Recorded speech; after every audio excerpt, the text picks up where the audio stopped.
vamos a ir empezando esta conferencia y lo primero agradeceros a todos que estéis aquí esta tarde. Y bueno, como sabéis, pues uno de nuestros retos como colegio, como centro, es atender a los niños de forma individualizada y teniendo en cuenta sus necesidades y características. Entonces, bueno, llevamos un tiempo pensando en que los niños de altas capacidades también tienen sus características y necesidades, y entonces queríamos tener el honor de estar aquí hoy Maite Garnica, de tenerla como conferenciante, porque es una persona de referencia en este mundo. Ella representa un centro de altas capacidades en el centro de Madrid y es experta además en inteligencia emocional. Entonces, bueno, de cara a atenderos también a vosotros como familias, a los profesores, creemos que es un tema muy interesante y bueno, esperemos que os solvente todas las dudas, que os ayude a entender y a disfrutar de los niños de altas capacidades y bueno, y que os sirva de mucho esta charla. Muchas gracias a todos y bienvenida. Gracias. Hola a todos. Bueno, pues vamos a conocer un poquito más a los niños de altas capacidades. Empezaré contando un poco en qué consiste esta especialidad, desde la parte más intelectual, pero sobre todo con un enfoque posterior a tener en cuenta que la inteligencia y la emoción son dos constructos que tienen puntos de conexión. Bueno, ¿qué es la alta capacidad intelectual? Poco intelectual porque cuando hablamos de niños de altas capacidades, que anteriormente se les llamaba superdotados, a lo largo de toda la ponencia yo me dirigiré tanto como alta capacidad como superdotado indiferentemente, ¿vale?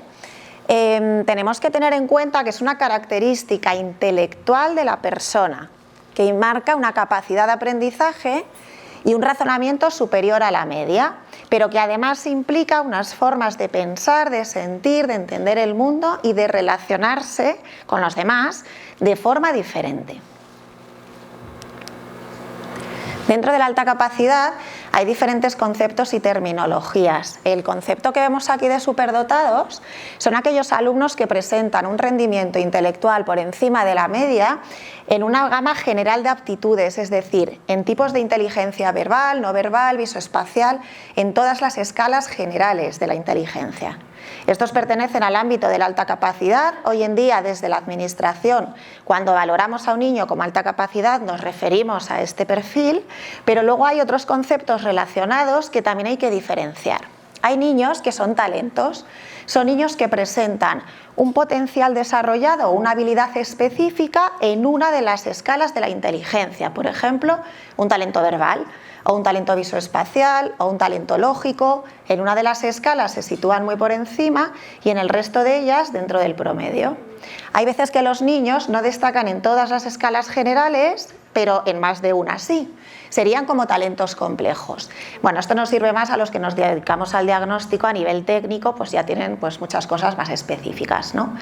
Pero lo que yo también quiero transmitir, que desde la administración, no desde este cole, sino desde la administración que marca un poco los criterios, es que los talentos verbales, los talentos lógicos, muchas veces no se tienen en cuenta dentro de niños con necesidades educativas por no cumplir de forma general esos criterios a veces estrictos que cuantitativamente buscamos, y sin embargo también presentan pues esas formas de sentir o características cualitativas asociadas, ¿vale?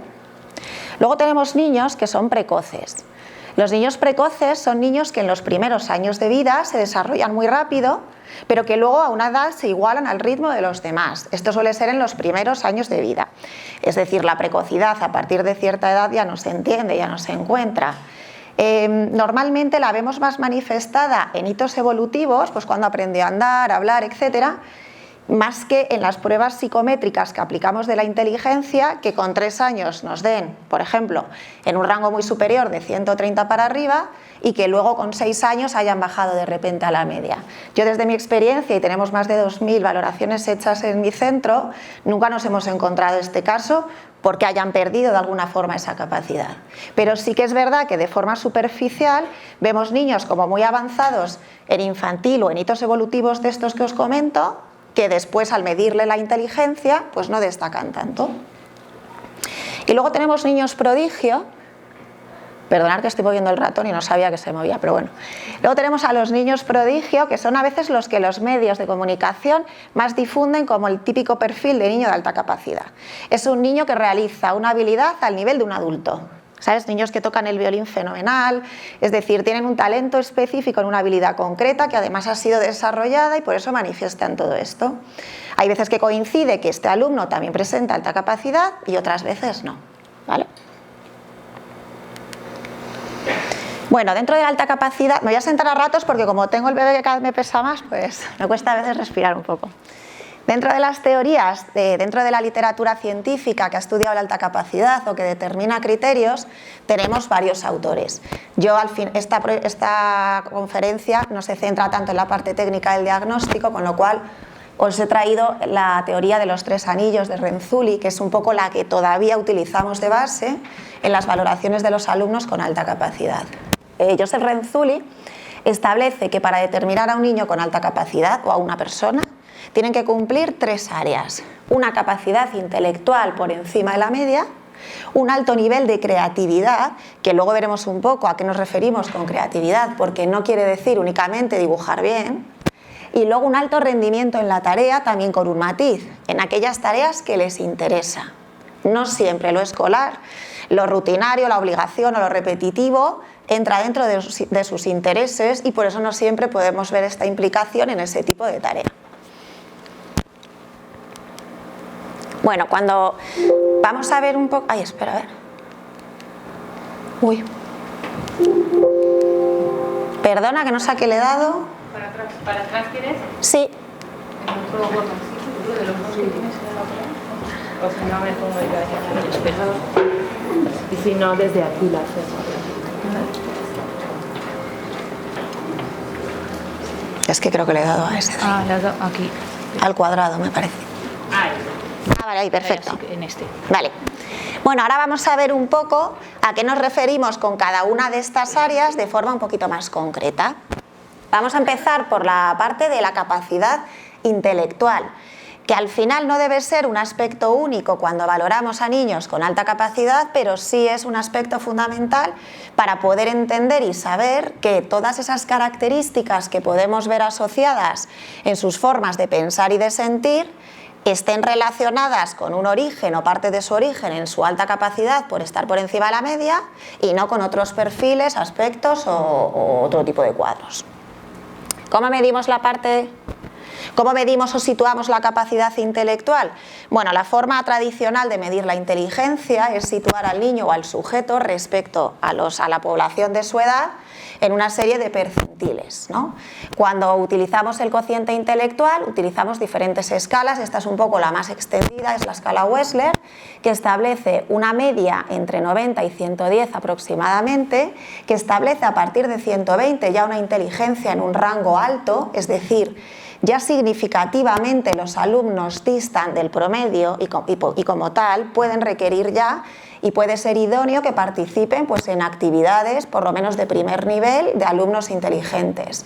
Y luego de forma tradicional se establece de 130 o superior para determinar que el alumno dista significativamente y pertenece al rango de la superdotación o la alta capacidad respecto a su edad, ¿vale? ¿Qué pasa? A ver, que ahora le estoy dando al revés. Mira, perdonad, pero...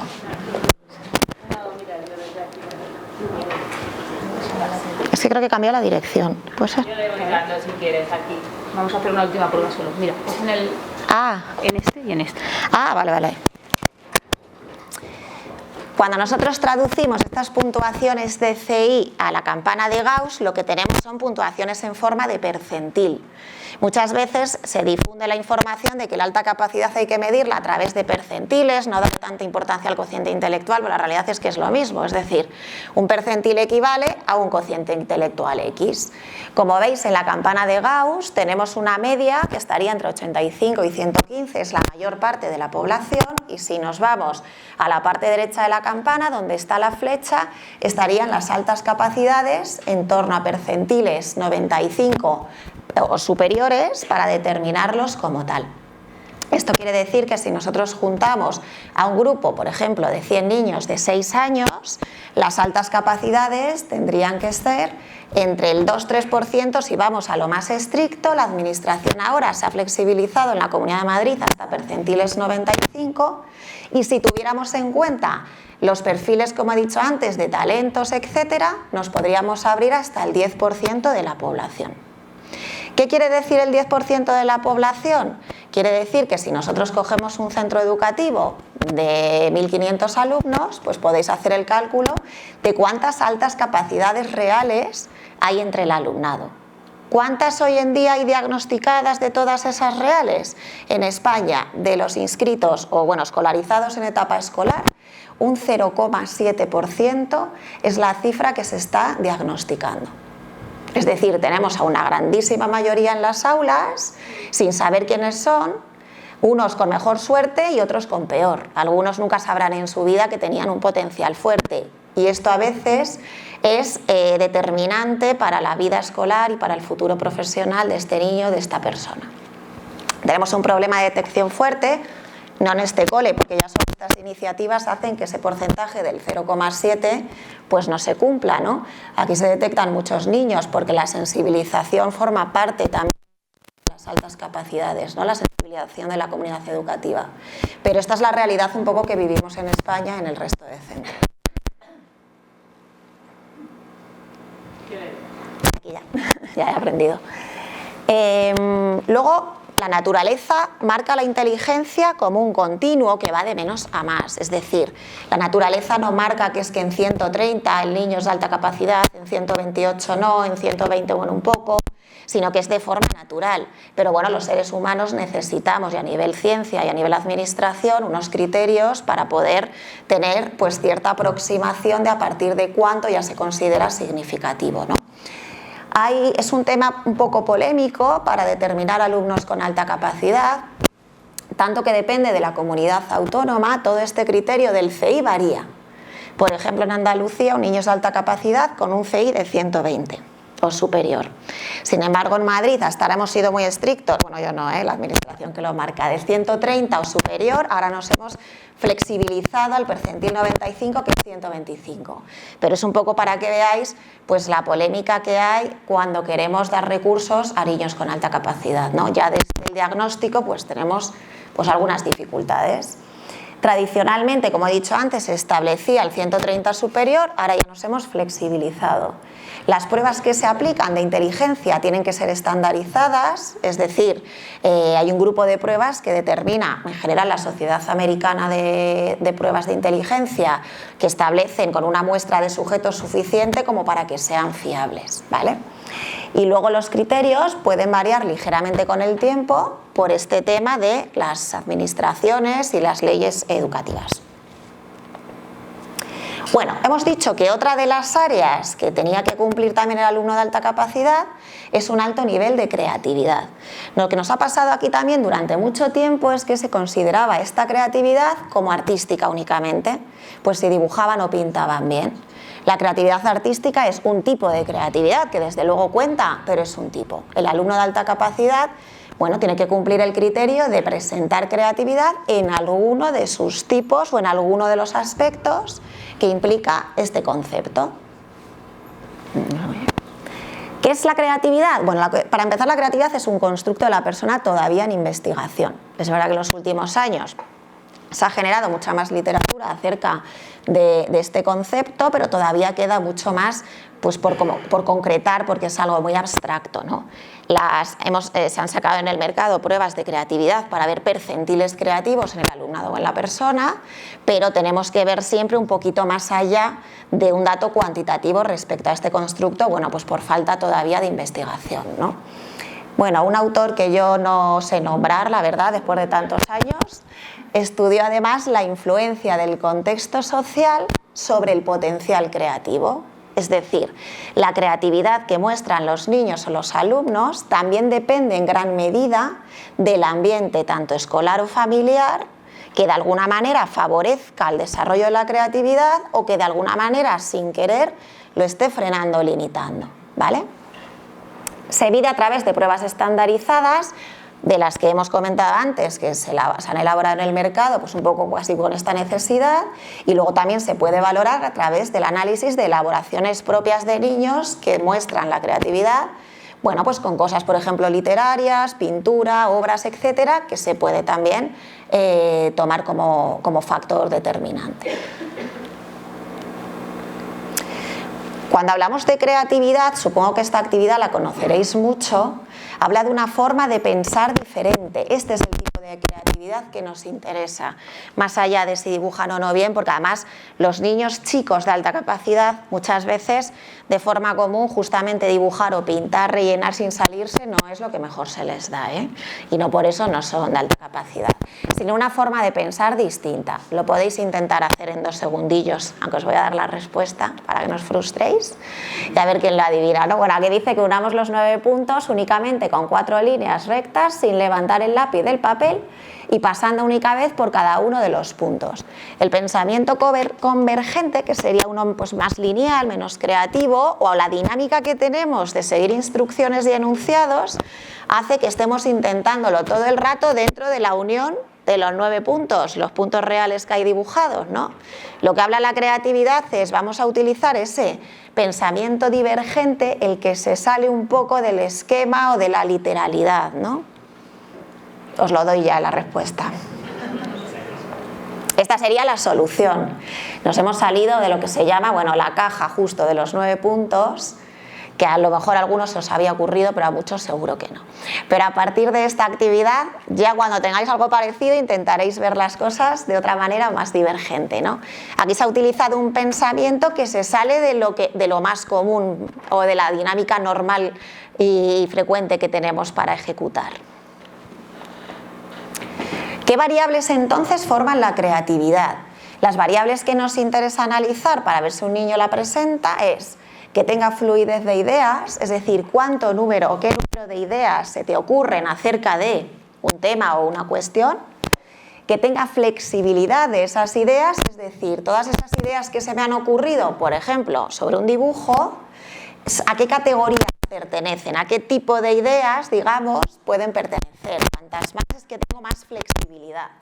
La originalidad de las ideas, es decir, las ideas que yo tengo, cuánto se diferencian de lo que se le ocurre a la mayor parte de la gente. Y luego está la elaboración, utilizado sobre todo para valorar la creatividad gráfica o artística, pues la elaboración de detalles, el uso del color, etc. ¿Vale? Entonces, cuando hablamos de creatividad, hablamos de todas estas variables y ahora vemos que hay diferentes tipos y esto es lo que tenemos que analizar porque se cumple que de la gente muy inteligente hay unos altos niveles de creatividad. ¿Y por qué nos interesa también conocer la creatividad? Bueno, un poco en la población general, pero dentro del grupo de la alta capacidad, nosotros muchas veces de forma cualitativa diferenciamos entre 2 tipos que se relacionan un poco con el estilo de pensamiento, ¿no? Tenemos un estilo de pensamiento con una alta capacidad de perfil convergente que llamamos, es decir, un estilo de pensamiento muy lineal, muy literal, que siguen los pasos muy bien, son niños muy centrados, muy metódicos, con una alta responsabilidad, normalmente con un alto rendimiento académico a nivel notas y a nivel trabajos del colegio. Por otro lado, porque no hay una personalidad mejor que otra, pues también tienen hándicaps en flexibilizarse en sus ideas, en querer hacer cosas novedosas de una forma diferente.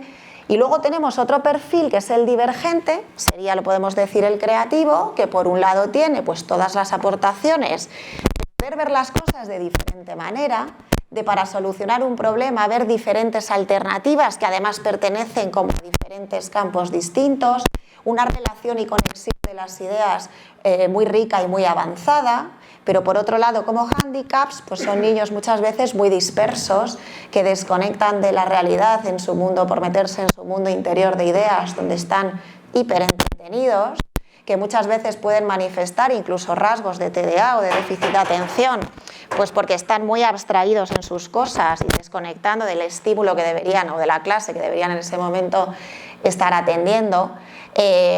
muchas veces el rendimiento incluso les puede afectar en el rendimiento académico, pues esta dispersión y estas ideas.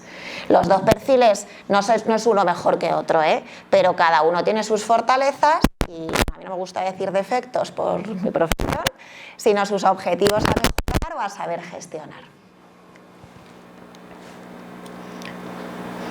Y luego está el tercer anillo que había también que tener en cuenta, que es una alta perseverancia en la tarea.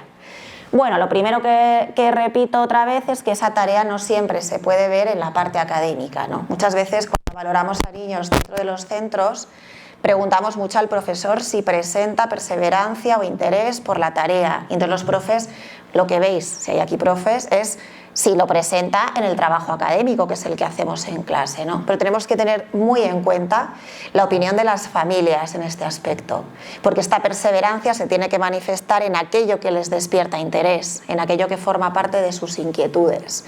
Y si la tienen a veces de forma obsesiva, tengo que decir, que a veces ven las familias preocupadas por si tienen un TOC en casa, porque cogen los dinosaurios y los exprimen a muerte, cogen los planetas y se los saben, entonces todo el día hablando de planetas, luego van cambiando a otro interés. Esto es la perseverancia en la tarea, o profundizar en los intereses que tiene cada uno, ¿vale? Bueno, que es importante tener en cuenta la familia. Vale. Y ahora que estamos ya terminando toda esta parte de la valoración, tenemos que tener muy en cuenta unos perfiles que se dan con mucha menor frecuencia, otros cada año presentes en los diagnósticos.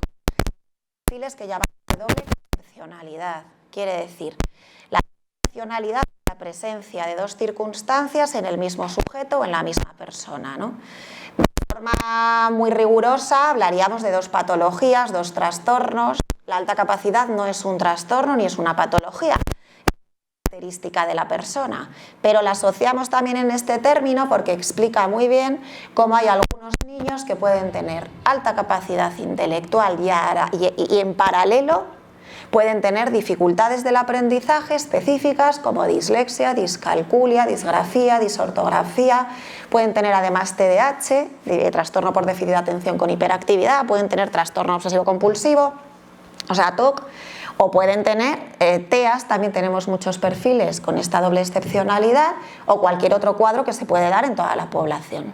¿Qué nos pasa con estos perfiles? Que son los grandes desconocidos y son los menos atendidos, cuando tienen una repercusión, sin embargo, emocional en el niño muy significativa.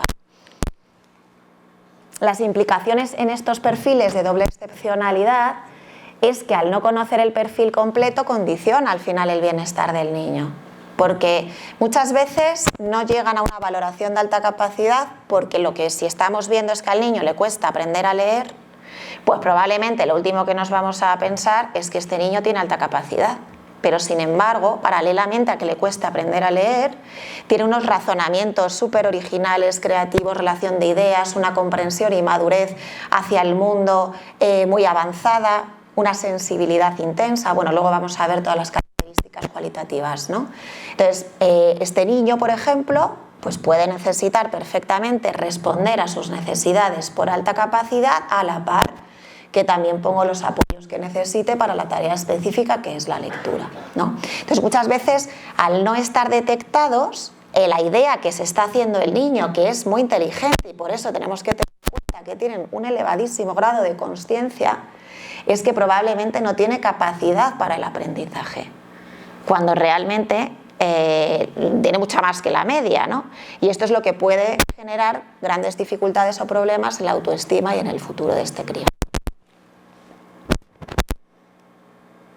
Bueno, cuando hablaba antes de las características cualitativas, lo que me dice la valoración de altas capacidades, muchas veces me preguntan, ¿pero por qué crees que es importante saber lo que más da? Si total, si el chaval va bien, para mí es importante saberlo, no tanto por lo cuantitativo, no tanto por todo lo que es el aprendizaje o adaptar el currículum escolar a cada alumno, sino por entender y comprender todas las características asociadas que tienen en sus formas de sentir y de relacionarse. Hablamos ya de aspectos que tienen mucho que ver con lo socioemocional, que para mí es mi punto principal y prioritario en todo este colectivo de la alta capacidad, ¿no? Hoy os voy a explicar unas cuantas características características de las que cumplen para que los que tenéis hijos con alta capacidad, si ya los tenéis detectados o si lo estáis sospechando, lo podáis entender más desde esta otra visión que no es tan académica. Un psicólogo francés, Terrasier, estudió hace unas décadas a un grupo de estos niños para ver si cumplían alguna característica común dentro de este colectivo. Y describió una serie de disincronías o asincronías. ¿Qué es una disincronía? Es la falta de ajuste en el desarrollo de dos aspectos que en ellos se desarrollan a ritmos distintos. Un aspecto se desarrolla más rápido, sin embargo otros no van a la par. Hay un tipo de disincronías que manifiestan de forma interna y otros respecto a su relación con los entornos. ¿Qué les pasa internamente? Bueno, la primera no se da en un 100% de los casos, se da en una mayoría. Yo con los años voy viendo que cada vez menos, pienso que porque ahora los estimulamos mucho más desde bebés a nivel psicomotor, ¿no? Pero hay una mayoría de niños que presentan un desajuste entre su desarrollo intelectual, que es muy avanzado, y su desarrollo psicomotor, que no siempre es tan avanzado o no siempre destacan tanto en estas áreas.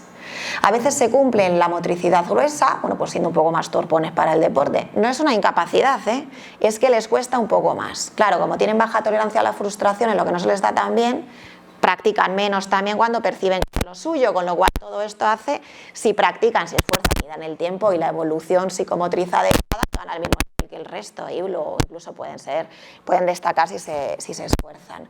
Y luego nos pasa en los niños, más que en las niñas, que tienen muy mala caligrafía. Tienen una letra a veces muy difícil de leer. Ahí me dicen, no, es que mi profe me tiene manía. Y le digo, a ver, tú tráeme el examen, chiqui, no te tiene manía. O sea, es que el hombre ha intentado leerlo y no ha sabido qué estabas diciendo. Pues yo la entiendo. Pero claro, a ver, cada uno nos acostumbramos al código en el que nos entrenamos, ¿no? Es una cuestión de práctica, que es verdad que tenemos que entender que forma parte de su característica para no machacarles demasiado, pero tampoco olvidarnos, entonces no escribas, te da muy bien porque eres de alta capacidad, porque entonces no vamos a mejorar en la escritura, nos va a penalizar después. Bueno, la siguiente disincronía entre lenguaje y razonamiento se da en todos ellos. Tienen un razonamiento muy avanzado para la edad que tienen, también un lenguaje muy avanzado. Uno de los indicadores para mí que me parece más relacionados con la inteligencia, sobre todo en los primeros y en las primeras etapas de vida, es el uso del vocabulario que emplean. Tienen un vocabulario muy amplio, un lenguaje y un uso gramatical muy avanzado, no tanto en pronunciación, que esto no tiene tanto que ver con la inteligencia, sino con el uso que le damos al lenguaje. Siendo que tienen un lenguaje muy avanzado para su edad, razonan internamente todavía mucho más de lo que son capaces de expresar con la palabra. Esto hace que ese pensamiento interno que tienen, que se llama pensamiento arbóreo o arborescente, porque de una idea surgen muchas más y más y más y más y más y se multiplican en su cerebro y además de una forma muy rápida, no siempre sean capaces de bajarlo a ese embudo que es para ellos el lenguaje. Cuando son pequeñitos a veces hasta se atascan cuando hablan porque tienen como que organizar un discurso para poder hablar y muchas veces nos sorprenden con cuestiones que se plantean trascendentales o básicas de una situación, pero llegando mucho más lejos y ni siquiera están expresando todo lo que se están planteando por dentro. A ver, que he traído un audio. Igual si le doy aquí va, o me... Espera, que le doy yo, no te preocupes.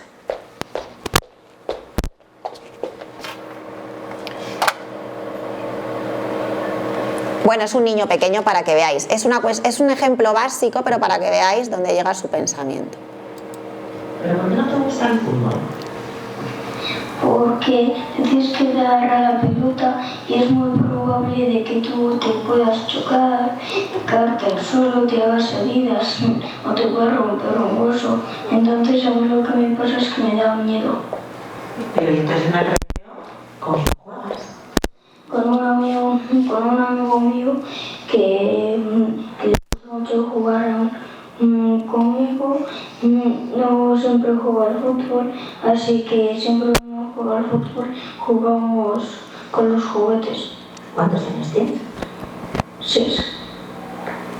Bueno, como veis, de una mini cosa, una situación de por qué no te gusta el fútbol, todo lo que se ha llegado a plantear que acaba en el hospital, vamos. Planes dice, es que es muy probable. Hombre, ya la probabilidad yo creo que es mínima, pero bueno, claro, viviéndolo así es un ejemplo básico, pero al final en la vida sentimos por lo que pensamos y tomamos decisiones por lo que pensamos, con lo cual... Y esto es un poco lo que les pasa en esta disincronía entre el lenguaje y el razonamiento. La tercera para mí es una de las más importantes, es entre su inteligencia intelectual y lo que se llama también inteligencia emocional, ¿no? Así como son muy maduros y pueden entender y comprender como niños mucho más mayores de la edad que tienen, no siempre pueden asimilar emocionalmente lo que son capaces de entender del mundo de las situaciones. ¿Por qué? Las estrategias de inteligencia emocional desarrolladas al mismo nivel que su intelecto. De esta disincronía surge una de las características, pues de las más habladas en la alta capacidad, que es una gran intensidad emocional o una hipersensibilidad a, bueno, tanto a la empatía, sobreempatía con el resto, a las situaciones que les impactan, aquellas que tienen un componente emocional. Entonces, es verdad que a veces nos pierden un poco como padres y como profes, porque son niños con los que puedo hablar de física cuántica o de Grecia con 4 años y sin embargo por algunas cosas montan unas rabietas o se afectan de sobremanera, ¿no? Y es que emocionalmente tienen la edad que tienen y no se nos debe olvidar, incluso a veces infantilismos propios de niños más pequeños, aunque sean capaces de entender las situaciones como un niño más mayor. De aquí surgen también muchas veces miedos o fobias a cosas normalmente que pueden pasar de verdad, no tanto a los monstruos que enseguida entienden que es un mundo irreal, imaginario, sino a los ladrones, los yihadistas, bueno, pues todo esto. El telediario para ellos es a veces una peli de terror porque la viven, pero intensamente. ¿Qué les pasa con los entornos? Bueno, pues la escuela, las administraciones diseñan de alguna manera o marcan los mínimos del currículum escolar, es decir, de los objetivos y contenidos que los alumnos en cada curso tienen que estudiar o aprender, ¿no? Lógicamente, en esa diferencia que hemos visto antes de capacidades intelectuales, pues pueden aprender mucho más de lo que les exige el currículum. Dentro del sistema, pues está la opción de acelerarles un año, que hay que hacerlo con cautela, a veces es favorecedor y a veces es positivo, otras veces es también en el curso que están y no se toma esta decisión. Se puede enriquecer dentro del aula, se pueden generar programitas específicos dentro del cole para altas capacidades y son un poco las medidas que hoy en día se establecen en los centros, ¿no? En la familia, así como en la capacidad tiene también una traducción directa en cómo la van a vivir ellos a lo largo de su vida. Si lo vemos como un horror, porque a veces cuando lees en internet, pues vienen los padres llorando y desesperados porque les hemos dicho que es alta capacidad, hay mucha negativismo, vamos a decir. Yo que soy muy positiva dentro del ámbito, a mí me parece una maravilla la inteligencia porque sirve de muchas cosas en la vida. ¿Que tiene algunos hándicaps? Sí. ¿Que todos estos hándicaps que tiene, si son derivados de la alta capacidad, se pueden modificar? También. Que no es una patología ni un trastorno, es decir, todo lo que implica no tiene por qué estar limitándonos a lo largo de la vida. A veces hay que trabajarlo, otras veces de forma natural todo se va gestionando mejor, ¿no? Pero en general es positivo. Ahora bien, tampoco puedo exponer al niño a más personas de las que vayan a entender esta característica, porque no siempre los entornos lo entienden, se generan hacia ellos unas expectativas que están desajustadas y al final acabamos con altos niveles de frustración que tampoco no son positivos. ¿Qué les pasa con los iguales, o sea, con los niños, con lo social? Pues que la inteligencia marca también las formas de comunicarnos y los intereses personales. Y aquí a veces hay un choque cuando están agrupados por edades cronológicas. Os voy a poner otro audio, ¿vale? De otro niño que habla de esto. Es un niño muy pequeñito, ¿eh? Si no lo entendéis no pasa nada, que luego lo traduzco. ¿Pero por qué no te gusta el fútbol? No, espera. A ver si sale solo. Bueno, ya le doy yo, no pasa nada.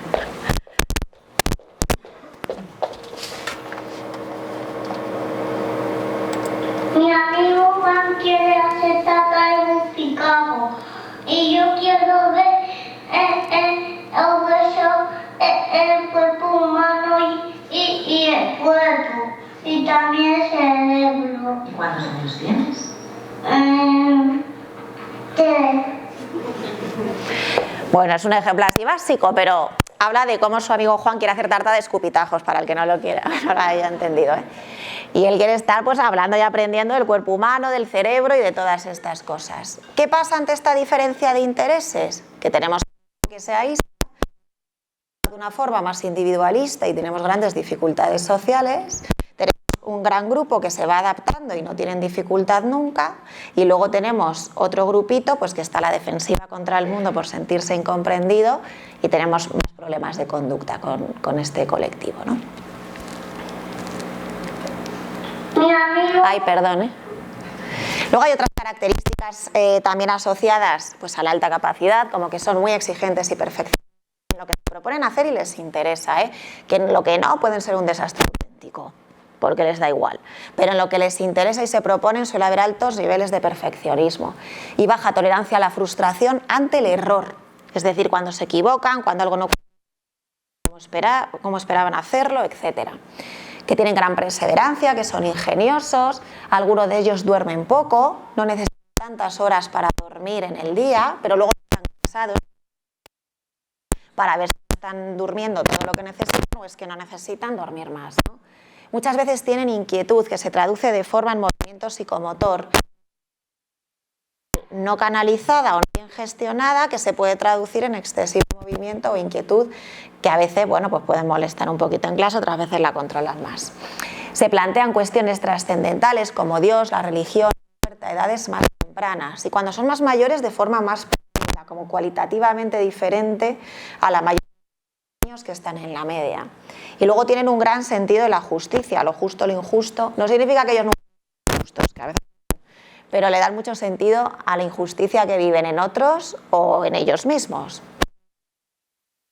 Hay muchos mitos y tópicos, es uno de los grandes problemas, causas asociadas al problema de la detección, y es que son ideas que aunque tengan como alguna conexión con la realidad, no reflejan realmente lo que son estos niños, ¿no?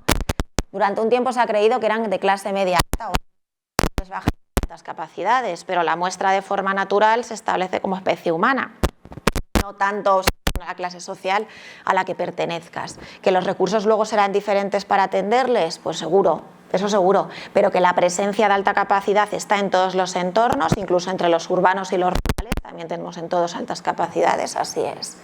Muchas veces se ha creído que es un grupo patológico e inestable.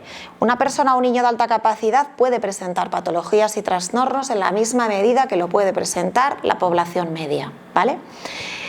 Cuando un niño de alta capacidad presenta un trastorno, a veces este trastorno se complica o cursa de forma diferente, o a veces incluso se camufla, como nos pasa con el TDAH, que muchas veces, o el TEA es el espectro, que muchas veces se diagnostica a una edad muchísimo más tardía porque por la alta capacidad han estado camuflando y no se ha detectado el otro perfil. Pero la alta capacidad en sí misma no es una patología ni deriva de ninguna patología ni trastorno. En eso tenemos que tenerlo claro porque hay que estar tranquilos, porque a veces también nos ponen el cuerpo como un reloj, pues cosas que leemos en internet, ¿no? Es un grupo de niños, bueno, he puesto orgullosos por no poner prepotentes, pero se refiere que muchas veces las altas capacidades, sabemos que es que el chaval, yo que sé, que es un chulo prepotente, que está todo el rato diciendo todo lo que sabe, con un vocabulario, pues sí, el vocabulario a veces les indica ahí un poco de rigurosidad excesiva, ¿no? Pero la realidad es que lo que con más frecuencia nos encontramos es que las personas, tanto adultos como niños, alta capacidad, duden de su propia capacidad, más que realmente vayan alardeando de ella, ¿eh? Luego, que tienen buen rendimiento escolar, pues muchos de ellos sí, algunos los tenemos en consulta con 130 y 140 repitiendo curso, o repitiendo 2 veces, primero en una etapa, luego en otra. O sea, no todos tienen rendimiento escolar, ni tampoco el rendimiento escolar es el reflejo de la capacidad intelectual de los alumnos.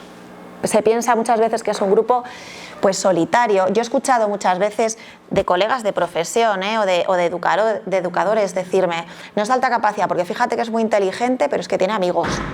Digo, vaya. Es decir, que es que muchas veces se cumple como criterio de detección inicial, que es que si no está aislado en el recreo y tiene amigos, entonces es que no puede ser de alta capacidad. Pues no, tenemos esas reacciones o esos grupos que os he dicho antes, ¿eh? A veces se cree que se destaca en todas las áreas, o sea, que todo lo que hacen se les tiene que dar bien y que todo lo que hacen tienen un rendimiento excelente. Pues no, porque luego lo que hagas con la inteligencia o lo que hagas con la inteligencia depende de muchos factores a lo largo de su vida. Se piensa que no necesitan ayuda, porque como son... Bueno, ahora ya se entiende que están recogidos acogidos como alumnos que requieren una respuesta educativa especial o individualizada por las altas capacidades. Y a nivel emocional a veces necesitan también ayuda profesional, otras veces no. Se piensa que son raros, bueno, raro al final es lo desconocido, entiendo que si es un grupo de la población pequeñito, pues los desconozcamos más que lo podemos conocer a la media, ¿no? Pero no tienen tanta rareza como creemos, y este es otro de los problemas que tenemos para el diagnóstico, que son más normales, que entre nosotros hay altas capacidades y tampoco es una cosa aquí súper peculiar de forma aparente, ¿no? Y luego muchas veces se piensa que sus profes deben ser todos, y para nada. Una cosa es que el niño tenga el potencial y otra cosa es que sepa en conocimientos, contenidos y experiencias de vida más que los profesores. Las demandas que nosotros en consulta tenemos de forma más frecuente en las diferentes etapas de infantil, primaria y secundaria. En infantil lo que más nos demandan las familias o nos manifiestan son intensas rabietas por frustración. Todos los niños alrededor de los 3 años, bueno, no todos, la mayoría tienen rabietas por frustración, ¿eh? Pero muchas veces tienen un componente de esa frustración en una argumentación cognitiva de por qué se han frustrado que les lleva a una intensidad superior en las rabietas o berrinches. Normalmente acuden a consulta en estas etapas también porque tienen como rechazo o sufrimiento por ir al cole. Encontramos también percepción de diferencias respecto a los otros niños de la clase, sobre todo en el lenguaje, que es lo más marcado. Piensan que van a clase con bebés porque no hablan y ellos sí, y tienen la misma edad, y además que ellos son así, son enanos, y te dicen, no, que me ha tocado la clase de los bebés. Y digo, sí, tienen la misma edad, no puede ser, digo, sí, sí lo es. Pero tienen otro lenguaje diferente, ¿no? Expectativas en cuanto al aprendizaje, o sea, lo que el cole les iba a enseñar o que iba a suponerles, luego llegan igual, pues claro, no sienten que aprendan tanto o que eso sea tan estimulante para ellos a nivel, digo, en lo más del aprendizaje académico, lo más relacionado con eso. Y luego inquietud por pensar en explicaciones trascendentales que ya empiezan a ver que no les cuadran. Que si nos vamos al cielo y entonces la nube no te caes porque tú pesas más y la nube pesa menos y entonces nos caeríamos todos, que tal, todo ese tipo de cuestiones pues a veces les angustian. Cada niño de alta capacidad es totalmente diferente unos con otros, quiero decir, yo hoy os traigo lo que vemos de una forma más común dentro de este grupo de niños, pero luego cada uno de ellos tiene una personalidad individual, unas formas de sentir, una estabilidad, una extroversión, etcétera, que les hace manejar lo de la capacidad a cada uno de ellos de forma, bueno, mejor o peor, ¿no? De forma diferente. ¿Qué encontramos en primaria? Pues normalmente los que tienen más dificultad estoy exponiendo aquí, que muchas veces vienen solo para el diagnóstico y ya está, pero de los que nos manifiestan más dificultades, tenemos dificultades sociales que se da más en niñas que en niños, angustia ante la adversidad y el peligro, la adversidad sería la muerte, la enfermedad, el que os pase algo, lo pasan realmente mal con todas estas circunstancias. Frustración por asumir la imposición, que no siempre la comprenden. Cuando ellos encuentran el sentido, la asumen sin problema. Cuando no encuentran el sentido, y a veces somos muy del sí porque sí y el no porque no, pues es cuando no siempre la llevan bien. Diferencia de intereses, sobre todo en los niños, que no les gusta el fútbol, ¿no? Los antifútbol que digo yo, cuando el fútbol al final forma parte un poco, es el rey del recreo y de la socialización en esta etapa. Tenemos muchísimos alumnos de alta capacidad que esto es un problema para ellos importante para socializar, ¿no? En las horas del recreo. Frustración por autoexigencia, que a veces los padres nos dicen, de verdad que es que nosotros no le estamos presionando para que saque buenas notas. Digo, no hace falta que ya él o ella, pues ya excepcional o una perfección en lo que están llevando a cabo, ¿no? A veces tienen faltas de estrategia de autocontrol conductual y por eso también es motivo de que acudan a consulta, porque no saben manejar esa hipersensibilidad, ese pensamiento que deriva luego en emoción y esa emoción en conducta, y entonces tienen pues más problemas en ese aspecto. Tienen una alta intensidad emocional y luego es la etapa del aburrimiento, porque en infantil tenemos muchos niveles de proactividad, quieren aprender, quieren probar las manualidades, los legos, están todo el rato como activos, diseñando proyectos, y en primaria, años, todo esto se va reduciendo un montón significativamente, ¿no? Entonces es mucho la etapa del me aburro, tanto en el cole como muchísimas veces también en los tiempos de ocio libres en casa, ¿eh? Y luego tenemos la etapa secundaria, donde bueno, la gran demanda que tenemos a dificultades es por la desmotivación, por lo académico, por lo escolar. Dificultades sociales, muchas veces por intereses, por temas de conversación distintos, donde no se saben muchas veces adaptar, porque la alta capacidad implica mucha madurez para entender el mundo, pero todo este tema de la adolescencia, de los chicos, las chicas, el fumeteo, el tal y cual, no lo llevan nada bien, porque en una gran mayoría son como muy infantiles para todo esto, les faltan años todavía para ser pues más, bueno, vamos a decir, espabilados o más adolescentes, ¿no? Y entonces a veces empiezan a coger como un rechazo a lo que llaman pubertos, que son que están en la pubertad normal y ordinaria, y muchas veces esto les genera un problema social importante. A veces, bueno, tienen falta de asertividad para decir que no al grupo por esa priorización que tienen de igualarse y de adaptarse al resto, pero con un sentimiento interno de diferencia.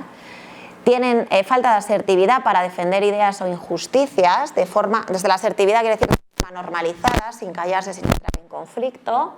Y luego, pues en la gestión emocional es otra de las demandas que en la adolescencia más nos encontramos. Bueno, uno de los riesgos principales, que además a los padres normalmente nos preocupa mucho, es si por ser alta capacidad ya va a fracasar escolarmente. Vamos a ver, hay un grupo de niños de alta capacidad que teniendo tanta capacidad, es verdad que encontramos fracaso escolar o derivan en fracaso escolar. No es un 100% de los casos, ni siquiera es un 50%. Es verdad que muchos de ellos no rinden nunca todo lo que podrían rendir, pero llegar al fracaso escolar es un porcentaje lo suficientemente significativo para tenerlo en cuenta, pero tampoco hay que andar con esta preocupación o con el miedo a que esto les vaya a pasar seguro. ¿Cuáles son normalmente las causas del fracaso? Porque si las conocemos podemos evitarlas.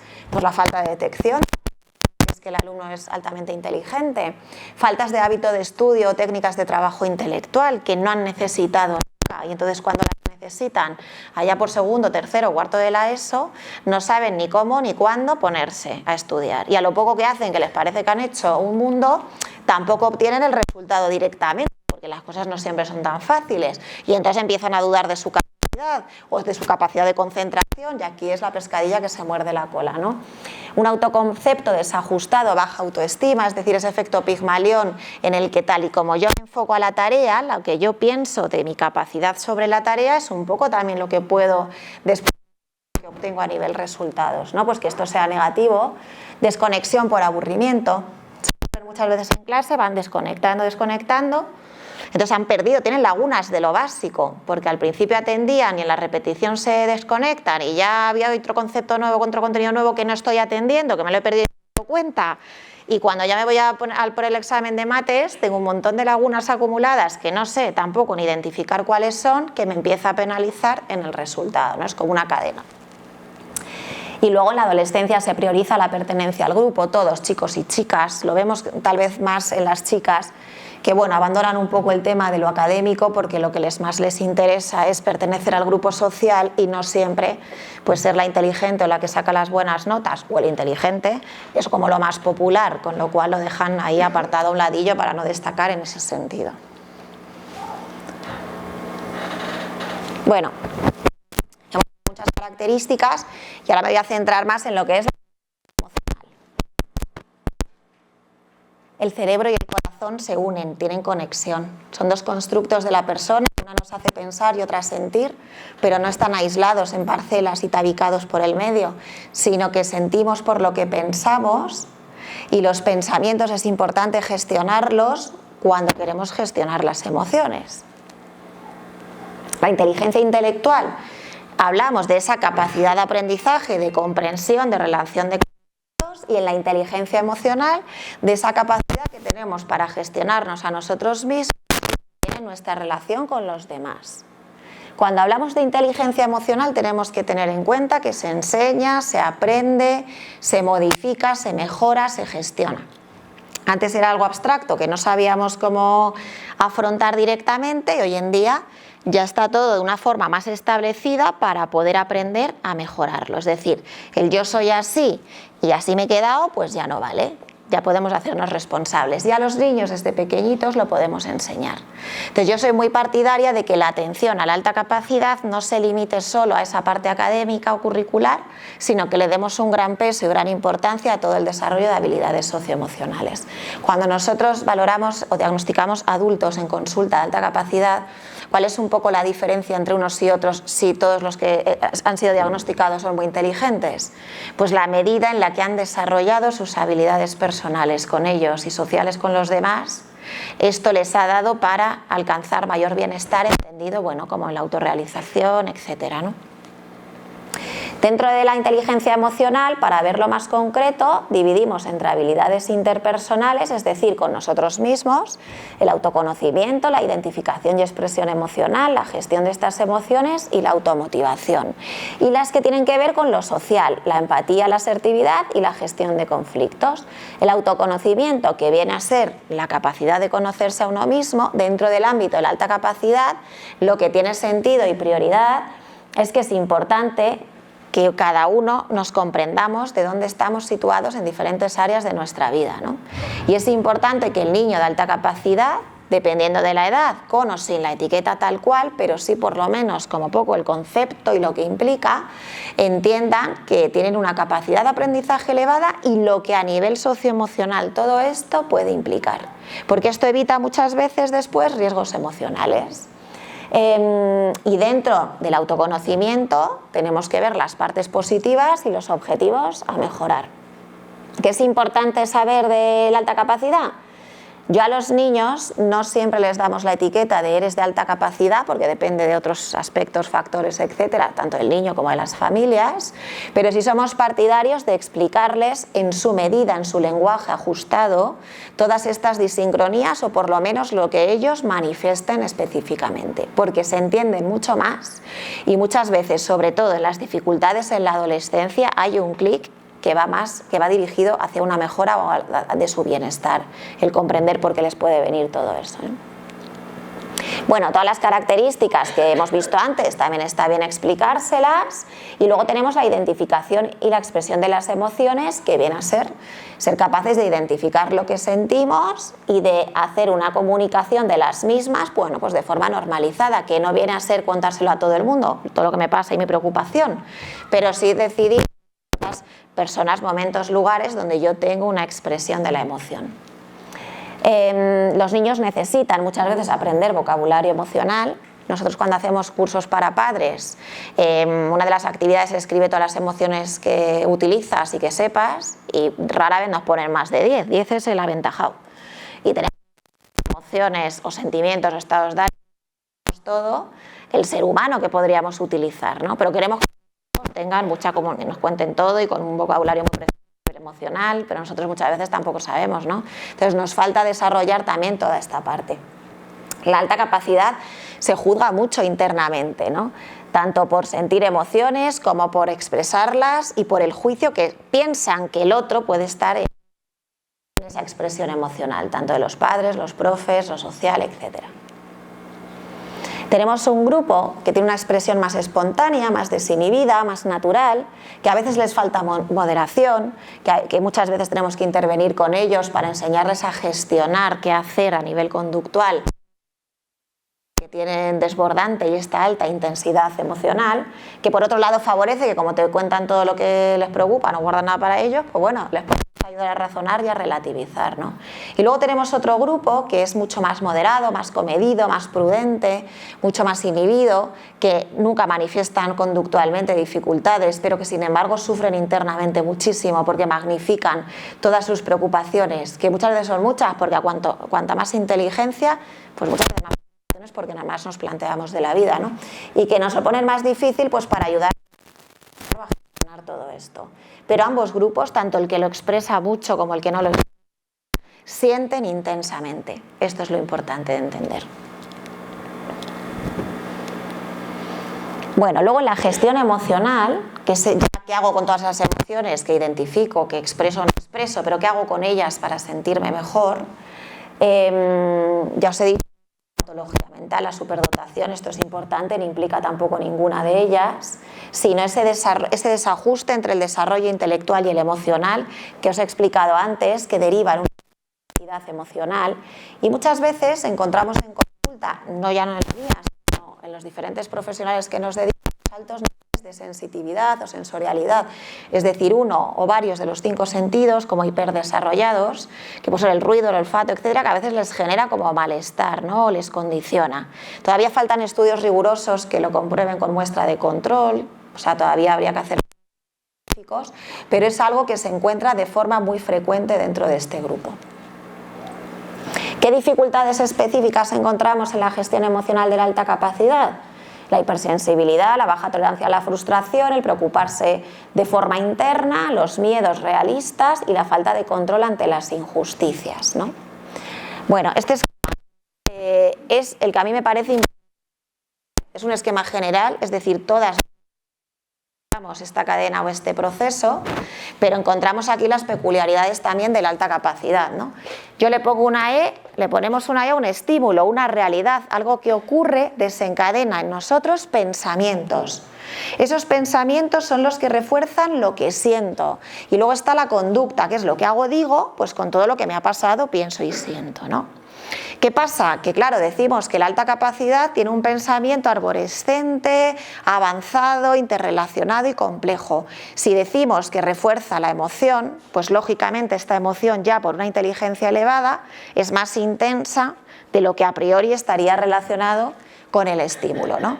Luego ya la conducta tiene que ver con el grado de autocontrol particular de cada niño y del contexto donde se encuentren. Este esquema es muy importante porque cuando queremos con ellos utilizar o enseñarles a utilizar la inteligencia como herramienta, donde tenemos que poner el foco es en aprender a manejar todo este pensamiento que me hace interpretar la realidad o llevarlo a un nivel de consecuencias mucho más profundo del que tal vez me haga sentir bien. Y por eso es tan importante que si mis pensamientos son positivos, probablemente lo que siento también lo es. Y si mis pensamientos tienden más hacia el lado oscuro, como digo yo, a lo negativo, también las emociones que se arrastran tendrán este matiz negativo, ¿vale? Y luego también tenemos cosas buenas dentro de la alta capacidad en la gestión emocional. Por ejemplo, tienen esa capacidad de razonamiento superior que hace que entiendan conceptos, aunque sean emocionales, y los apliquen de una forma mucho más eficaz. Tiene un alto nivel de creatividad que nos puede ayudar para diseñar diferentes soluciones y estrategias en la resolución de problemas que pueden tener un carácter emocional o social. Y luego esa capacidad analítica, donde analizan muy bien, de hecho son normalmente buenos consejeros de otros, ya de uno mismo no tanto, pero de otros sí, porque son capaces de analizar y ver las variables de una forma bastante objetiva. Iba a hacer turno de preguntas, pero venga, vamos a hacer un turno de preguntas cortito, porque luego me falta otra parte de explicaros, ¿vale? ¿Pero queréis preguntarme algo a alguien?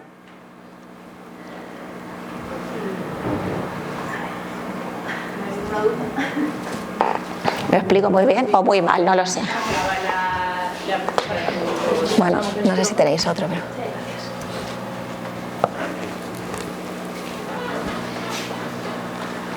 ¿Qué tal? Buenas tardes. Muchas gracias por todo lo que has compartido. Quería preguntarte en el tema de la detección, ¿hay diferencia entre niños y niñas? Y luego, por otro lado, también en esos dos tipos que decías de divergente y convergente, ¿también hay diferencia en la facilidad para detectarlo? Sí. Mira, en cuanto a las diferencias de género, sí que hay diferencia. No hay diferencia en la prevalencia, o sea, en qué porcentaje de alta capacidad existe entre niños y niñas, no hay diferencia, pero sí hay una gran diferencia en que se diagnostican muchísimo más niños que niñas. Es verdad que con los tiempos yo creo que nos vamos sensibilizando más o hay más difusión de la información, pero normalmente las niñas se diagnostican en mucho menor medida. Atribuimos a que son más responsables, a que lo tienen todo, son más centradas, más perfeccionistas, lo tienen todo mejor atado y es porque trabajan mucho, tienen buenos resultados académicos o rendimientos excelentes, ¿no? Y mi experiencia luego es que cuando valoramos, porque hay un componente genético importante en la alta capacidad, entonces cuando valoramos a varios hermanos, si no todos son alta capacidad, el que no lo es, tienen diferentes perfiles de talento específico, talento complejo, etc. Y lo otro era... en lo divergente y convergente, pues muchas veces al divergente, que es el más despistado, que se olvida la mitad de las por los pasillos, en casa, desordenado, en clase. Es más, nosotros además de alta capacidad diagnosticamos también TDAH y otro tipo de EAS, o sea, dificultades específicas del aprendizaje y otro tipo de perfiles. Y muchas veces nos vienen más por la posibilidad de cumplir de dificultad atencional. Que a veces alta capacidad con TDAH, pero otras veces es que tienen esos rasgos subjetivamente similares al déficit de atención. ¿Alguna más o sigo?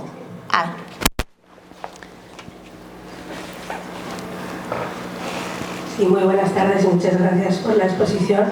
Me ha parecido muy interesante y he resonado mucho porque, bueno, yo sí creo que tengo un niño con estas características y la pregunta en concreto es, él sí tiene este aspecto de la intensidad emocional que a veces deriva como en una inmensa dramatización sobre la vida, ¿no? Véase, el otro día no quería ir a guitarra y acabó diciendo, yo no he elegido apuntarme a guitarra ni tampoco vivir, a mí nadie me pidió si quería vivir o no. Entonces, en esas situaciones, o sea, ¿cómo lo gestionas tú en una consulta con este tipo de perfil?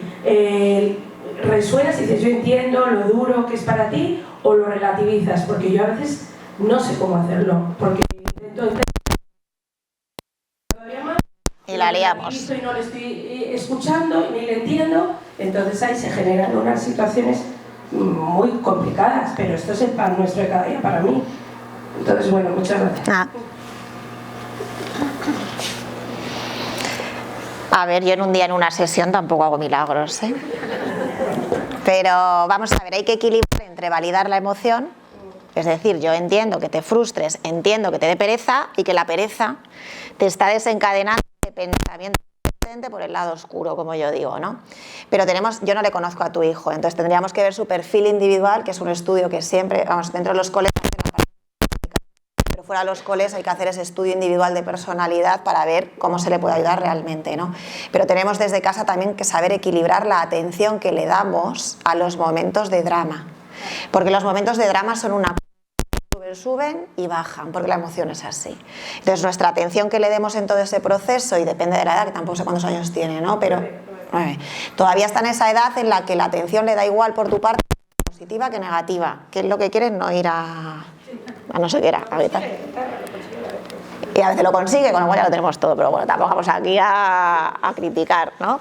Pero es verdad que este grado de atención que le damos a sus dramas, porque a veces esto es un mecanismo de defensa ante la pereza, pero a veces es porque han tenido una dificultad, un problemita con un niño, con un amigo que les ha decepcionado y tal, oye, tampoco... Pero tenemos que todos esos argumentos que tú le des, que probablemente, entiendo, son sensatos, está bien aplazarlos afuera de la curva emocional. Dentro de la curva no nos puede escuchar de forma activa. Y nosotros a él tampoco, porque se desencadena la nuestra, luchamos ahí con el ego absoluto, y entonces tenemos una montada que no veas. ¿Vale? Así poco a poco, porque es una pauta a medio y largo plazo, no es inmediata, pero ellos van generando autonomía para afrontar toda esa emoción que es la que tienen que saber gestionar. Pero sí, es muy normal que digan hoy es el mejor día de mi vida, hoy es el peor día de mi vida, yo no sé por qué he nacido y por qué... Pero bueno, no todo lo que dicen lo piensan realmente.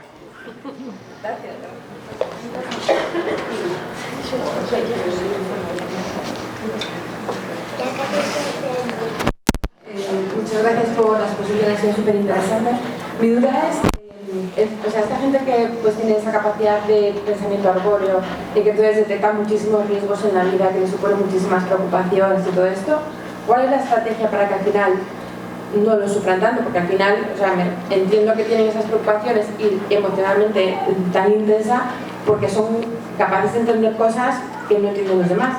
Si los demás entendieran ese mismo tipo de preocupaciones o de riesgos, igual llegarían al mismo tipo de sufrimiento emocional. Entonces, ¿cuál es la estrategia para gestionar, minimizar la emoción a la que les llevan esos pensamientos? A ver, no sé si me oís sin el micrófono, igual también. Pero, o sea, para mí la importancia o el enfoque está en el pensamiento, en la gestión del pensamiento, porque no todo ese pensamiento al que ellos le están dando el valor de un hecho real o una descripción de una realidad es objetivo. Si nos genera una emoción regulinchi negativa o como la queramos, desagradable, como la queramos llamar, es porque ese pensamiento probablemente tiene cierta distorsión o subjetividad. ¿sabes? Porque en la vida no sentimos por lo que nos pasa, que es esa adversidad que no podemos cambiar, sino por el significado que le damos a lo que nos pasa. Entonces, todo eso, ¿dónde está? Está enfocado en la gestión del pensamiento. Nosotros cuando trabajamos en orientación o con niños, adolescentes, incluso con adultos, nos centramos en aprender a gestionar nuestro pensamiento para poder así gestionar nuestras emociones.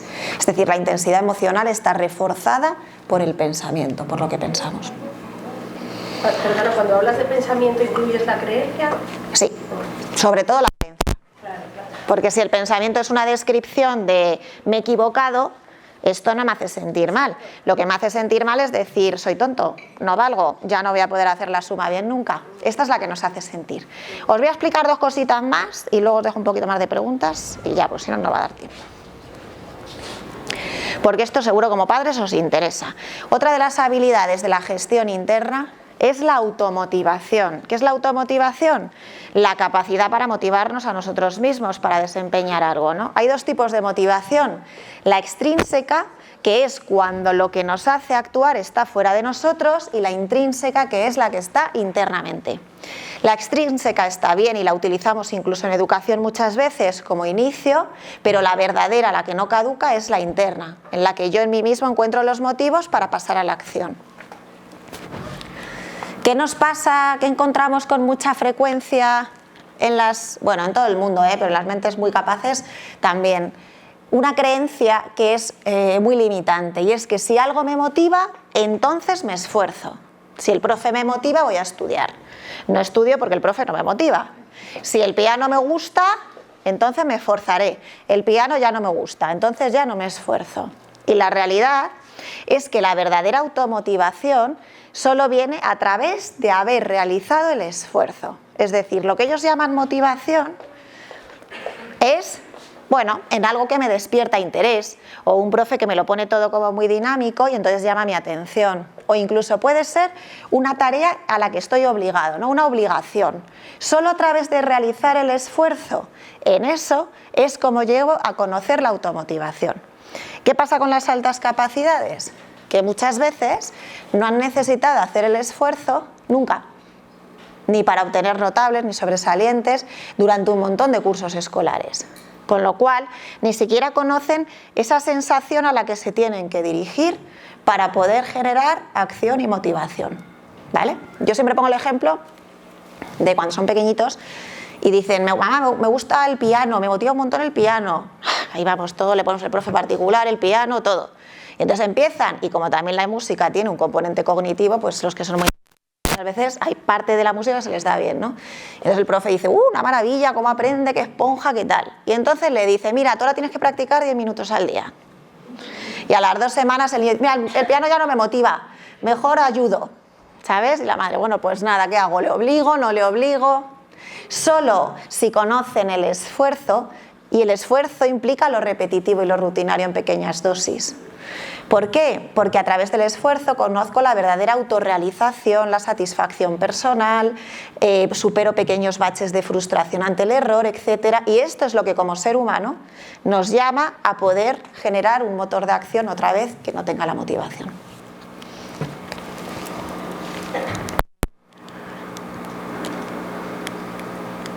Y luego están las habilidades sociales, y ya con esto termino, ¿vale? Las habilidades sociales, que son las interpersonales, pues es una de las cosas también más comentadas dentro de la alta capacidad. La alta capacidad no es una patología social. Esto es muy importante entenderlo, porque a veces, claro, lo damos directamente como vinculado, y entonces el problema que tenemos es que creemos que el niño tiene unas limitaciones, más limitaciones permanentes de lo que son, ¿no? Tenemos un perfil últimamente cada vez más diagnosticado que se llama TEAS, el trastorno del espectro autista de nivel 1. Nivel 1 es lo que antes se llamaba como Asperger, que es niños muy inteligentes que cumplen alta capacidad con una patología o un trastorno a nivel social, ¿no? ¿Qué pasa? Que sobre papel muchas veces parece lo que puede presentar alta capacidad que trastorno del espectro autista. Si no existe esta parcela del TEA, si solo es alta capacidad, todas las dificultades sociales del superdotado son modificables. A veces necesitan ayuda, otras veces la superan y no tienen esa necesidad, pero todas son modificables. Esto es importantísimo entenderlo, ¿vale? Los alumnos superdotados experimentan un sentimiento de diferencia ya desde que son muy pequeñitos al que no saben darle explicación, pero se sienten diferentes. Entonces este sentimiento de diferencia es lo que les lleva muchas veces o a apartarse del grupo, o a actuar a la defensiva, o a sentirse mal y bajar la autoestima social. Y luego tienen ese sentimiento de diferencia por forma, o sea, por cosas que son muy abstractas, a veces ellos no te saben explicar, porque son como cosas de es que yo pienso distinto, yo actúo distinto, yo lo que hace esto yo nunca lo haría, y otras veces es porque tienen intereses, como hemos visto antes, diferentes en cuanto a actividades lúdicas, temas de conversación, etc. Luego tenemos la empatía, que es esa capacidad para ponernos en el lugar de la otra persona y que tiene dos aspectos, uno cognitivo y otro emocional. El componente cognitivo de la empatía es el saber leer emociones en los demás, el entender desde la parte más teórica que puede estar pensando el otro, ¿no? Yo pienso lo que tú piensas, pienso lo que tú piensas que yo pienso, se llama teoría de la mente. Muchas veces en esto las altas capacidades tienen una buena capacidad. En el componente emocional, ¿cuál es? El hacernos cargo de la emoción de la otra persona. Pero luego tenemos dos usos distintos. Esta empatía para yo saber si estoy enfadada o triste, y la empatía cuando actúo. Pues no toda la alta capacidad utiliza esta empatía siempre que actúa respecto a los demás, porque muchas veces también meten la pata, no han tenido en cuenta lo otro, a veces corrigen el error delante del niño, no se dan cuenta de que le está, porque ellos piensan que es la verdad y hay que decirla, y entonces no piensan que le está afectando, etcétera, ¿no? Muchas veces esta es la que tenemos que desarrollar. Normalmente para leer emociones y analizar situaciones de debilidad tienen un alto nivel de empatía, ¿eh? Y luego está la asertividad, que es algo de lo que se habla mucho, no siempre se sabe explicar, pero cada vez lo tenemos pues, más por la población distendida, ¿no? ¿Qué es la asertividad? La asertividad, sí, de forma básica, es poder decirle a otra persona lo que me molesta o poder exponer mi desacuerdo sin generar conflicto y sin callarme, es decir, de una forma asertiva o positiva, ¿vale? Pero ¿qué pasa? Que todo esto de cómo voy a decir las cosas, bien, tiene que ver también con la seguridad en uno mismo, en una cosa que se llaman derechos asertivos. Y muchas veces en consulta la demanda es trabajar con los niños, sobre todo con los adolescentes y los jóvenes, todo el tema de esos criterios individuales que nos tenemos que diseñar para poder ganar seguridad y así también poder aplicar todas las formas de esa comunicación que son asertivas. Bueno. Ay, perdón, que la estoy dando para otro lado. Si yo me callo, si no digo lo que pienso, mi malestar al final me genera malestar emocional y, lógicamente, si genero conflicto, también, ¿no? Son estas dos salidas. Bueno, pues hasta aquí os he explicado ya lo que es la alta capacidad, las cosas más relevantes que tienen que ver y sobre todo la conexión con la inteligencia emocional, ¿vale? Y por la hora, para poderos dar 10 minutillos, 15 de preguntas si tenéis, pues hasta aquí. Espero que hayáis aprendido algo nuevo.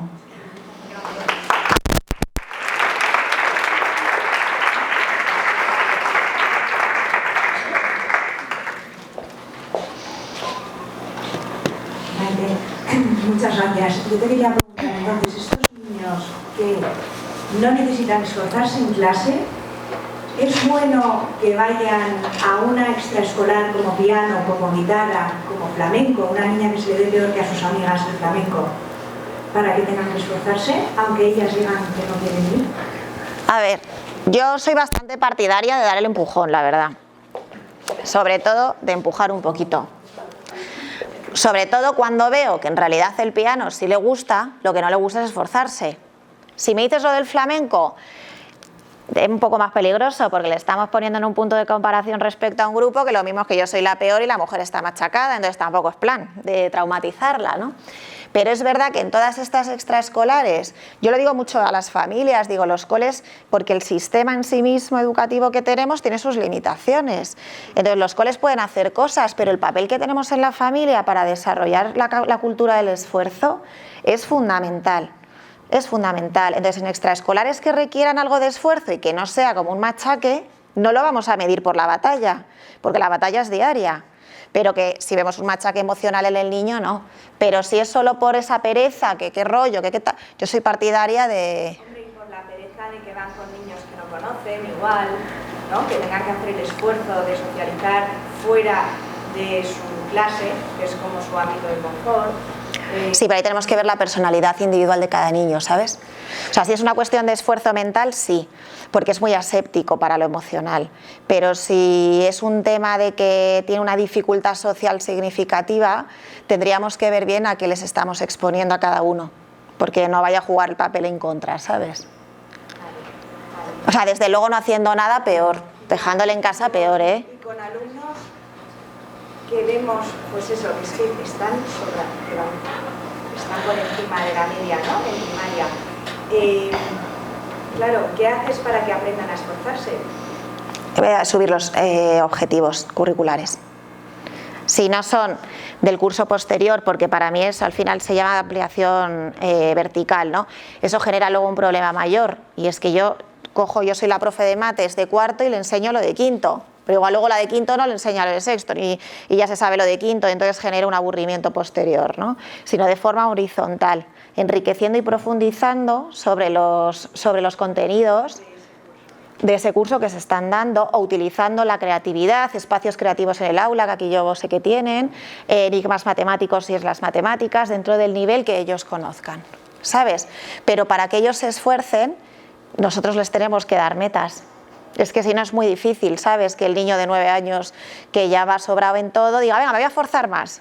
Pues tú no lo harías, yo no lo haría, lo que te digo, no lo haríamos. Entonces nosotros somos los que le tenemos que diseñar objetivos, aunque sean o transversales o de forma horizontal.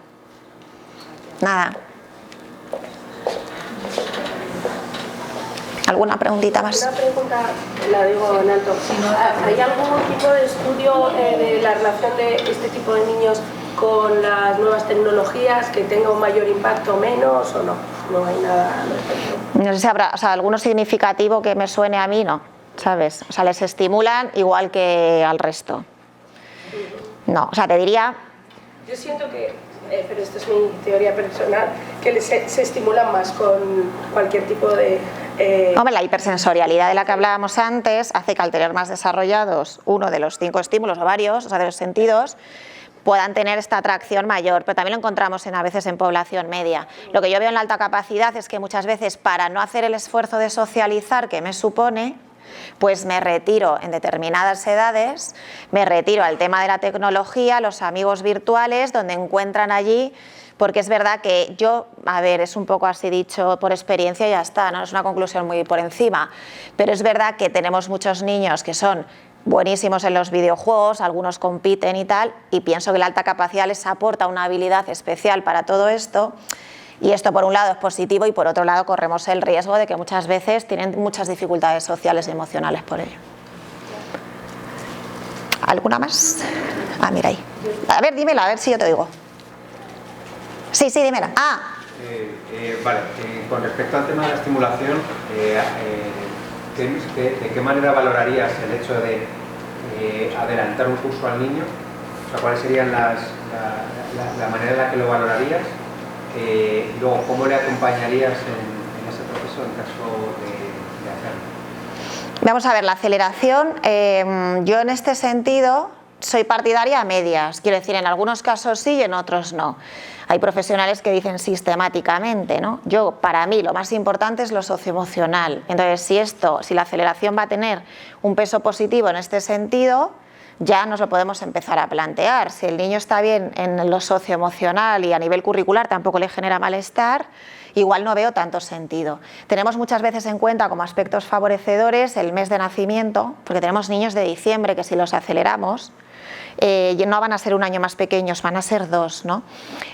Pero no van a haber nunca problema por la capacidad. O sea, yo no he tenido experiencias negativas de la aceleración porque no hayan podido con el contenido, pero sí porque en la adolescencia se han encontrado con todo lo que ellos ya de por sí son muy infantiles para encontrarse 2 años antes de encima, con lo cual no han sabido gestionar todas estas diferencias de intereses, de lo evolutivo que lleva la pubertad, ¿no? Luego, para mí, otro dato favorecedor es que el centro educativo tenga experiencia en haber hecho alguna aceleración, porque a veces cuando se hace la primera y de aquella manera, pues al final es el niño, ¿no?, el que puede ser perjudicado. O sea, que sea un centro sensible con la alta capacidad es importante también, y luego hacer un estudio individual de la personalidad del niño, a ver qué capacidad de frustración puede aguantar, a ver qué capacidad de adaptación a nuevos entornos tiene, de toda la parte más social, emocional, de rasgos propios. ¿Te he contestado? Sí, claro, del acompañamiento que te preguntaba, el acompañamiento tiene sobre todo más un tema emocional, y luego también si hay distintas ventanas de edades en donde es mejor hacerlo y en donde no. Eso depende mucho, ¿sabes de qué? De la vida del centro educativo, ¿sabes? Luego la administración marca unos requisitos. Ahora normalmente se acelera a partir de primaria. Antiguamente en infantil había niños que entraban en primero de primaria ya directamente un año antes, y entonces iban con todo su grupo clase, ¿no? Pero ¿qué pasa? Que tenemos que ver la conducta del niño, porque si el niño no tiene la madurez conductual para exponerse a la disciplina que requiere el curso, ¿sabes?, pues nos estamos jugando otro aspecto que le puede ser perjudicial. Si sí la tiene, sí le podemos acelerar. Es que hay que hacer estudios como muy individualizados, tanto para ver la edad idónea como para la recomendación de la aceleración, ¿sabes? Y luego el acompañamiento es hacer una supervisión a priori de vez en cuando de todas las áreas de su desarrollo, es decir, de su autoestima, autoconcepto, la adaptación a los diferentes entornos y su gestión emocional. Y entonces vemos si puede necesitar ayuda en algún momento o no. Algunos la necesitan y otros muchos no, ¿eh? ¿A partir de qué edad se puede valorar la alta capacidad? O sea, determinar que un niño la tiene, o no se pueden hacer las... Nosotros estimamos desarrollos cognitivos desde los 2 años y medio. ¿Vale? Pero es una forma muy temprana hasta los 6 años. A partir de los 6-7 en adelante, desde la ciencia nos garantizan el desarrollo intelectual más permanente en el tiempo. Pero hay veces que los padres ya se ven perdidos en cómo manejar determinadas situaciones del niño, o el niño tiene muchos problemas para ir al cole pero no quiere ir. Entonces tenemos que saber si hay un origen en una edad mental superior, porque si nos da un CI y todo, igual que con 6 años. Pero tenemos luego que volver a revisarlo, si lo hacemos antes de los 6, a posteriori. Perdona, ¿crees que un niño que está rozando muy el porcentaje de altas capacidades y con algún otro trastorno, otros trastornos pueden enmascarar estas puntuaciones? Sí, sí, perfecta. Las de la alta capacidad dices, ¿no? Bueno, y viceversa, sí. Nos pasa muchas veces. O sea, si nosotros vamos a valorar a un niño de alta capacidad por lo que llamamos el CI total, es decir, por una puntuación general, esta está afectada porque en algunas de las áreas, según el trastorno, tenga dificultades específicas. Entonces hay que hacer un análisis cualitativo y un diagnóstico diferencial, porque sí puede pasar esto. Y muchas veces, a lo mejor con 6 años, y imagínate un TDAH no diagnosticado con alta capacidad, a lo mejor alta capacidad no se ve a nivel cuantitativo en las pruebas, pero estamos viendo indicadores. Pues hay que volver a revisarlo después cuando el TDAH esté más manejado para poder llegar a su capacidad real intelectual. Pero siempre es recomendable ir repitiendo pruebas a medida que esté más controlado el otro trastorno. Hasta que esté confirmado el diagnóstico. Si está, a veces está de primera se ve que es que tiene alta capacidad y el otro trastorno y ya está confirmado, ¿sabes? Pero si vemos que sospechamos, seguimos sospechando que tiene alta capacidad pero que no ha dado en las pruebas, lo ideal es repetirlo. No se puede repetir en 2 años, por contaminación. Nada. ¿Alguna cosita más? ¿Cuánto tiempo puede tardar en diagnosticarse una autopotencial? Depende mucho de cómo lo haga cada especialista. Nosotros en nuestro centro utilizamos mínimo 3 días, de entre hora y hora y media cada día de pruebas, porque hacemos un diagnóstico que no va solo con la alta capacidad dirigido a esto, sino también a toda una descripción de sus rasgos de la personalidad y a un análisis de autoconcepto, autoestima, etcétera, para ver más allá de la alta capacidad que tenga y entender toda su personita, ¿no? Y todo su perfil. Y cuando ya tenemos sospecha de otras dificultades añadidas, como dislexias, TDAH, TEA, etcétera, pues solemos utilizar un 4 o 5 día de pruebas, luego otro día de resultados y luego ya el informe escrito. Respecto a la adolescencia, niños que en primaria han ido fenomenal, todo muy bien, mucho interés, y de repente llega la adolescencia, desinterés, desmotivación, y además si no encuentran el foco de interés, ¿cómo haces para reengancharle otra vez?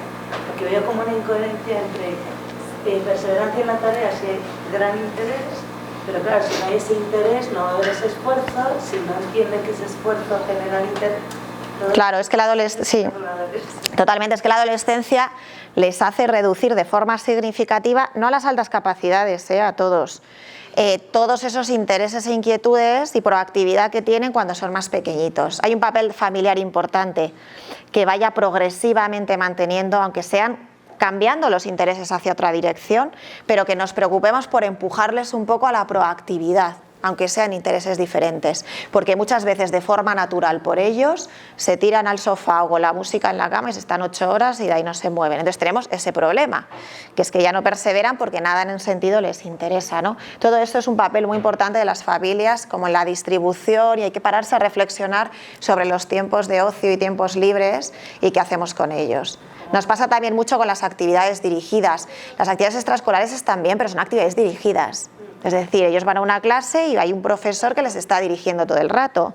Fomentamos algunas cosas, está bien, pero no podemos perder de vista el que estar siempre supervisando que nuestros hijos sean proactivos en general, fuera de lo que es también lo académico.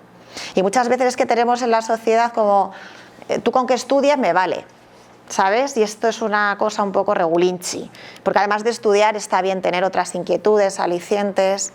Y si no, realmente el papel familiar es como probar cosas, digamos. Sí. Hacerle probar, sí. Para ver si encaja en algo. Sí. Tenemos que dar a probar para que vaya enganchando. Y lo que vemos que le gusta, pero no quiere seguir, ver qué le está pasando. Si es porque un tema social, que es que le da cosiqui, o si es por no hacer el esfuerzo porque le da pereza, y poder generar herramientas para aquello que le limita. Nada. Yo quería preguntarte acerca del fracaso escolar, que has hablado sobre todo en la etapa de secundaria. Y entonces, un poco la experiencia de lo que hacéis vosotros, si generalmente tiene como un preaviso en etapas anteriores, si niños que no han tenido ningún problema luego fracasan escolarmente pues por esa desmotivación que comentabas, o hay un poco de todo, porque yo personalmente pensaba que a lo mejor esa desmotivación y posible, ya no fracaso escolar, porque a lo mejor en primaria es más fácil que adquieran o que alcancen los objetivos, pero sí que se empezaba a ver de una edad más temprana. Y tú, como lo has enfocado más a secundaria.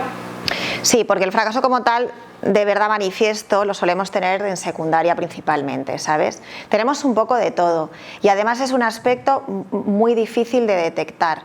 Porque, mira, os voy a poner un ejemplo. Imaginaos un niño de 6 años que tiene una alta capacidad y es muy inteligente, ¿no? Pero no sé, o sea, la alta capacidad o el centro no se ha dado cuenta o no se hace nada con él, ¿no? Tú te vas a sus notas de primaria, de primero, segundo, tercero, y está sacando todo notables sobresalientes. Entonces tú le preguntas al profesor y el profesor te dice, va fenomenal, ni te preocupes. ¿Pero qué esfuerzo está haciendo este niño para obtener esos notables y sobresalientes? Ninguno. A ver los exámenes, ¿qué le pasa? Bueno, es un poco despistado, le falta un poco como aprenderse las tablas de multiplicar, porque es un tema de memorizar y de la pereza. Entonces todas esas cosas las dejamos pasar. ¿Por qué? Porque tiene todos notables y sobresalientes, o todos sobresalientes a veces, ¿no?